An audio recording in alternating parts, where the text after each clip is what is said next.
വിജിൻ കൂടുതൽ വിവരങ്ങളുമായി ചേരുന്നു. വിജിൻ, എന്തായിരുന്നു ഈ ചടങ്ങ്? അതിൽ താൻ എന്ത് നിലപാട് സ്വീകരിച്ചു എന്നാണ് മന്ത്രി വിശദീകരിക്കുന്നത്? സ്കൗട്ട് ആൻഡ് ഗൈഡ്സ് പുരസ്കാര ചടങ്ങിലാണ് മന്ത്രി രാജ്ഭവനിലെത്തിയത്. അതിനായാണ് എത്തിയത്. വായനാ ദിനവുമായി ബന്ധപ്പെട്ട് മുഖ്യമന്ത്രി പങ്കെടുക്കുന്ന മറ്റൊരു പരിപാടി വിദ്യാഭ്യാസ മന്ത്രിക്ക് ഉണ്ടായിരുന്നു. അതിനുശേഷം 10 മിനിറ്റ് വൈകിയാണ് രാജ്ഭവനിലേക്ക് ഈ സ്കൗട്ട് ആൻഡ് ഗൈഡ്സിന്റെ അവാർഡ് ചടങ്ങിലേക്ക് പങ്കെടുക്കാനായി എത്തിയത്. അപ്പോഴാണ് ഭാരതാംബയുടെ ചിത്രം രാജ്ഭവനിലെ ഈ പരിപാടി നടക്കുന്ന ഭാഗത്ത് തന്നെ വെച്ചതായി കണ്ടതെന്നാണ് മന്ത്രി വ്യക്തമാക്കുന്നത്. അവിടെ വിളക്ക് കൊളുത്തി ഗവർണറും മറ്റ് അതിഥികളും അവിടെ വിളക്ക് കൊളുത്തിക്കൊണ്ടിരിക്കുകയായിരുന്നു. അതിനിടെയാണ് താൻ കയറി ചെന്നത്. അപ്പോൾ തന്നെ പ്രസംഗിക്കാൻ വിളിച്ച സമയത്ത് തന്നെ വിദ്യാർത്ഥികൾക്ക് എല്ലാ അഭിനന്ദനവും അറിയിച്ച് ഞാൻ രാജ്യത്തെ സ്നേഹിക്കുന്നു, മറ്റേതെങ്കിലും സങ്കല്പത്തെ പക്ഷേ അംഗീകരിക്കാൻ കഴിയില്ല എന്ന് വ്യക്തമാക്കി ഈ പരിപാടി ബഹിഷ്കരിക്കുകയാണ് എന്ന് വ്യക്തമാക്കി ഇറങ്ങി വരികയാണ് ചെയ്തത് എന്നുള്ളതാണ് നിലവിൽ ഇപ്പോൾ വിദ്യാഭ്യാസ മന്ത്രി വ്യക്തമാക്കിയിട്ടുള്ളത്. എന്തായാലും ഇന്നലെ മുഖ്യമന്ത്രി വ്യക്തമാക്കിയത് ഇത്തരത്തിൽ ഭാരതാംബയുടെ ചിത്രം ഏതെങ്കിലും ഒരു രാജ്യ താല്പര്യത്തിന്റെ ഭാഗമല്ല, RSSന്റെ ഭാഗം മാത്രമായിട്ടുള്ള ഒരു സങ്കല്പമാണ് ഭാരതാംബ എന്ന് പറയുന്നത്. അതുകൊണ്ട് തന്നെ അതിനെ ഗവർണർ ഈ രാജ്ഭവനിൽ ഇത്തരത്തിലുള്ള ചിത്രം വയ്ക്കുന്നത് അത് ശരിയായ നടപടിയല്ല.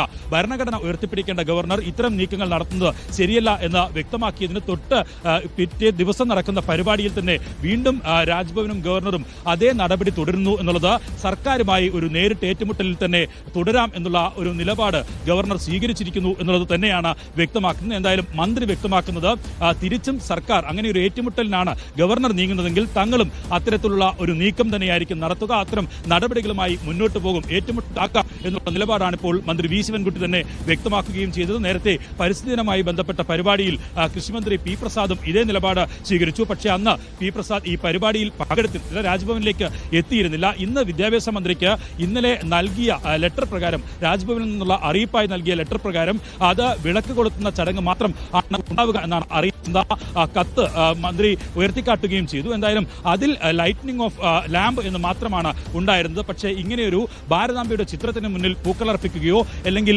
ഇത്തരത്തിൽ അതിനു മുന്നിൽ വിളക്ക് കൊളുത്തുകയോ ചെയ്യുന്ന ഒരു കാര്യപരിപാടി ഉണ്ട് എന്ന് ഈ കത്തിൽ വ്യക്തമാക്കിയിരുന്നില്ല. അതുകൊണ്ടാണ് പരിപാടിയിൽ പങ്കെടുക്കാൻ എത്തിയത് എന്നാണ് മന്ത്രി വ്യക്തമാക്കുന്നത്. മന്ത്രിക്കൊപ്പം സ്കൗട്ട് ആൻഡ് ഗൈഡ്സിന്റെ സംസ്ഥാന ഉദ്യോഗസ്ഥരും ഇറങ്ങി വന്നിട്ടുണ്ട് എന്നാണ് മന്ത്രി തന്നെ പറയുകയും ചെയ്തത്. എന്തായാലും ഈ വിദ്യാർത്ഥികൾക്ക് എല്ലാ ആശംസകളും നേർന്ന് താനെന്റെ രാജ്യത്തിന്റെ താല്പര്യം സംരക്ഷിക്കുന്നതുകൊണ്ടാണ് ഈ പരിപാടിയിൽ നിന്ന് ഇറങ്ങിപ്പോകുന്നത് എന്ന് വ്യക്തമാക്കിയാണ്, ബഹിഷ്കരിക്കുന്നത് എന്ന് വ്യക്തമാക്കിയാണ് മന്ത്രി പുറത്തു വന്നത് എന്നാണ് ഇപ്പോൾ മാധ്യമങ്ങളോട് വിശദീകരിച്ചത്. ശരി, വിജിനാണ് വിവരങ്ങൾ നൽകിയത്. സ്കൗട്ട് ആൻഡ് ഗൈഡിന്റെ രാജ്ഭവനിലെ പരിപാടിയിൽ RSSന്റെ ഭാരതാംബ ചിത്രം വെച്ചതിനുള്ള പ്രതിഷേധം രേഖപ്പെടുത്തിക്കൊണ്ട് മന്ത്രി വി ശിവൻകുട്ടി ഇറങ്ങി വന്നു. ഇത് തനിക്ക് യോജിക്കാൻ കഴിയാത്തതാണെന്ന് തന്റെ രാഷ്ട്രീയ നിലപാട് പ്രഖ്യാപിച്ചാണ് ഇറങ്ങി വന്നതെന്നാണ് അദ്ദേഹം പറഞ്ഞത്. താനത് പറയുമ്പോൾ ആട്ടുകല്ലിന് കാറ്റുപിടിച്ചതുപോലെ അവിടെ ഇരിപ്പുണ്ടായിരുന്നു ഗവർണർ എന്നാണ് മന്ത്രി പ്രതികരിച്ചത്.